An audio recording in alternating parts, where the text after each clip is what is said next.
কি ভাবছো ঘর ফাঁকা, ঘরের মালিক কোথায় গেল?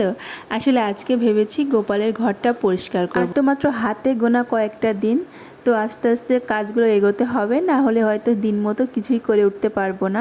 সকালবেলা তো ঘুম থেকে উঠে সব কাজকর্ম সেরে মামাকে স্কুলে পাঠিয়ে স্নান করে এসে ঢুকেছি ঠাকুর ঘরে। আর এসেই গোপালকে জাগিয়ে গোপালের ঘর ফাঁকা করে দিয়েছি। গোপালকে আলাদা একটা জায়গায় বসিয়ে আমি ঘরটা পরিষ্কার করা শুরু করে দিয়েছি অলরেডি। তো একটু গামলার মধ্যে সার্ফ গুলিয়ে ভালো করে পরিষ্কার করছি। আমি যখন এই ঠাকুরের আসনটা কিনি অনেক খুঁজে খুঁজে কিনেছি। আমাদের বাড়িতে এরকমই একটা পাথরের সিংহাসন ছিল আমার মায়ের। তো আমিও ভেবেছিলাম যে যদি কোনোদিন সিংহাসন কিনি তো এরকম একটা পাথরের সিংহাসনই কিনবো।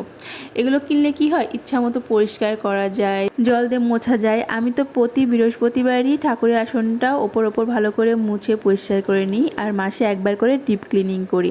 তো জন্মাষ্টমী যেহেতু এগিয়ে আসছে তাই ভাবলাম কি আজকে ভালো করে ডিপ ক্লিনিং করে নিই। একদম পুরো আসনটা ফাঁকা করে নিয়েছিলাম, আর আগের দিনই চাদর টাদর সব কেচে ধুয়ে দিয়েছিলাম। পুজো করার সময় আমার হাত থেকে বিভিন্নভাবে সিঁদুরের দাগ, এটা সেটার দাগ লেগেই যায়। কিছুদিন ধরে সোশ্যাল মিডিয়ায় বা অনলাইনে ফ্লিপকার্টে অ্যামাজনে একটা ঠাকুরের আসন দেখছি, বেশ ভাইরাল হয়েছে, সবাই ঘরে ঘরে নিচ্ছে, আমারও বেশ ভালো লাগছে। কিন্তু আমি কিছুদিন আগেই এই ঠাকুরের আসনটা, গোপালের সিংহাসনটা নিয়েছি, তাই এখন ইচ্ছা করলেও অন্য কোনো সিংহাসন নিতে পারবো না। যদি গোপালের কৃপা থাকে হয়তো অন্য কোনো সময় চেঞ্জ করে নেব। ছোটবেলা থেকে মাকে দেখেছি আমাদের বাড়িতে 3বার ঘর ঝাড়া হতো, দুর্গাপুজোর আগে, পয়লা বৈশাখের আগে, আর পৌষ মাসে পৌষ সংক্রান্তির আগে। আর যেদিন থেকে গোপাল আমাদের ঘরে এসছে সে বছর থেকে মাকে দেখেছি গোপালের জন্মাষ্টমীর আগেও ঘর টর ঝেড়ে পুছে পরিষ্কার করতো, ঠাকুরের আসন পরিষ্কার করতো। আমিও সেটাই চেষ্টা করছি মায়ের মতো করতে, জানি মায়ের মতো পারবো না।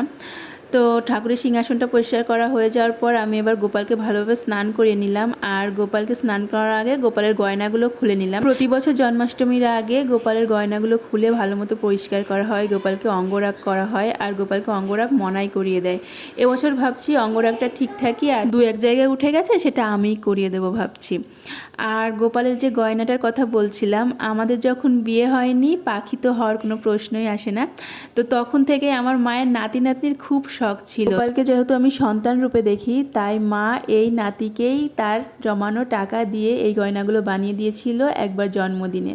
তো মার নাতি নাতনির শখ এভাবেই পূরণ হয়েছিল, আর যখন ঘর ভরা নাতি নাতনি তখনই আমার মা নেই। হয়তো গোপালের এরকমই ইচ্ছে ছিল। আসলে আমরা অনেক কিছু ভেবে রাখি, অনেক কিছু চিন্তা করে রাখি, কিন্তু তার ওপর তো আর কিছুই নেই, তাই না? এখন আমি পুরোপুরি বিশ্বাস করি গোপালের ইচ্ছা ছাড়া গাছের পাতাও নড়ে না। এই কথাটা মা সবসময় বলতো, কিন্তু হয়তো তখন মানিনি, এখন মানি। আর এদিকে কথা বলতে বলতে আমার পুজো শেষ, তুলসী গাছে জল ঢেলে নিলাম, আর একদম শেষে গোপালের যেই বাদবাকি জামা কাপড়গুলো ছিল সেগুলো ধুয়ে দিয়ে মোটামুটি ঠাকুর ঘরের কাজ এবেলার মতো শেষ। টাটা।